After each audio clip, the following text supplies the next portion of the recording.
Welcome back to my exam room. For the first time ever, we will uncover a patient's diagnosis in real time so you can get the information you need if you happen to have these same symptoms. Plus, I want you to understand how our minds work. This is what doctors do when you're not in the office with us, when we try to figure out what's wrong. So, Safia, just to remind you, came in complaining of heartburn and acid reflux, that's tens of millions of you have those issues. Now she's waiting backstage. We're going to just discuss her diagnosis. She agreed to hear the results live unless we found something really, really serious, in which case, of course, out of etiquette, we would tell her first off camera. So before the break, Dr. Rosser and I evaluated the patient, and we want to go over those test results. So before we get to the numbers, you guys usually tell us what's wrong with you, even before we get the tests.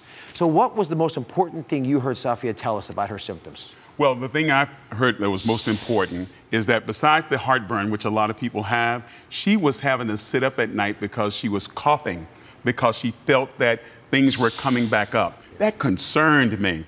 All right, so we got blood tests as well. Yeah. And let's go over those before we go back to the endoscopy. Yes. So I was worried about the fact that she put a little weight on. Yes. So we look at the metabolic panel, you'll notice her blood sugar is 100, which actually means that Safia is pre-diabetic. And one last thing, of course, for anybody who has stomach problems, you want to check H. pylori, and negative, negative, negative, so that's not her issue. And as you know, H. pylori is the #1 cause of gastritis, and not necessarily associated with GERD or reflux disease, but gastritis, and she did not have that. It looks good. So then the endoscopy, which you lobbied for, saying that with these symptoms, it's more than just garden variety. We want to look a little deeper. Right. And when I say not just garden variety, a lot of you have not just garden variety. Right. So let's go back to two things about the endoscopy. You mentioned the cobblestoning. This is what it looked like, everybody. Here's the picture from that part of the scope. So what is that all about? Well, it means that there's chronic irritation, and that's why she was feeling something in her throat all the time, the sticking in her throat. These are the symptoms that really bothered me, and I was so glad we were able to get the scope to confirm my suspicions. And then maybe the biggest thing of all was, as we looked down towards the stomach, you saw an area of redness where it shouldn't have been. And here's the picture of it. And what does that mean to everybody? For me, it means that there's chronic irritation from acid that's in the stomach and belongs in the stomach coming back up into the food tube. And more importantly, as you look at this, Dr. Oz, those rows that we see means that there's a hernia, a hiatal hernia. And boy, in the end, that's going to have that's going to be a piece of very important information that will determine her treatment in the future. All right. So, Safia, let's invite you back out. Come on out, dear.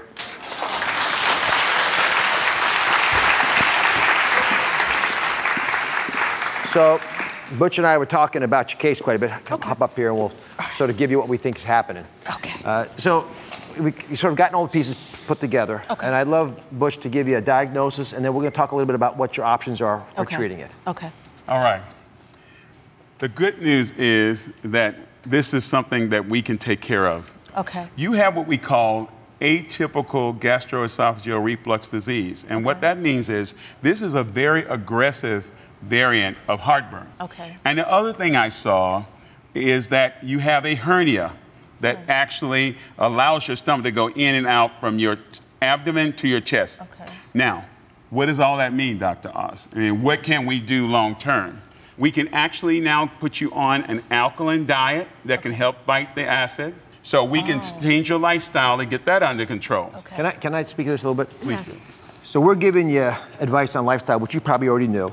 And you might not have been doing it all, but I don't want you beating yourself up about this. Okay. There are tens of millions of people in America who have reflux. And a lot of them sort of hit themselves thinking, if I just did a little better at that, I'd be through this. I actually think these are almost heroic from what I'm understanding.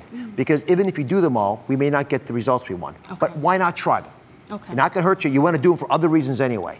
But I wanna move from that to the bigger issue. Okay. What we learned here today, and this is a big lesson for everybody, we got the information that allows us to really figure out what might work long term. So the reason he was smiling but not smiling, and you're very perceptive to pick up on that, is because it's not as simple as just changing your diet. We're gonna do that, and then what we're gonna do. And what we're gonna do is, I really think because of the hiatal hernia, you have a mechanical issue that needs a mechanical solution. And we have about 4 different operations that we can now give you to free you from these chronic problems. Really? And also get rid of the medicine. Because you're too young to stay on these medicines the rest of your life. And as you said, they're not working anyway. But what I love about your story is you try to do most of the things, like so many people. You don't get the results you want. Right. The answers are out there. If you're armed with the right questions, you'll find the right answers. In fact, one of the big stories here is to make sure when you go talk to your doctor, write down your questions ahead of time, which is what you're going to do going forward. We're going to help you with this. Okay. And doctors do their homework. They're going to answer your questions. Okay. In fact, there's an app, it's called Ask MD. Really? Yeah, it's a fantastic app. Anyone can download it right now. It's free.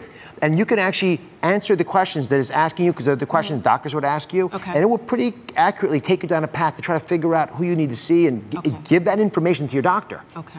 We're going to be with you. We're going to help you figure this out. Good. I know you'll get there. Thank you. We'll be right back.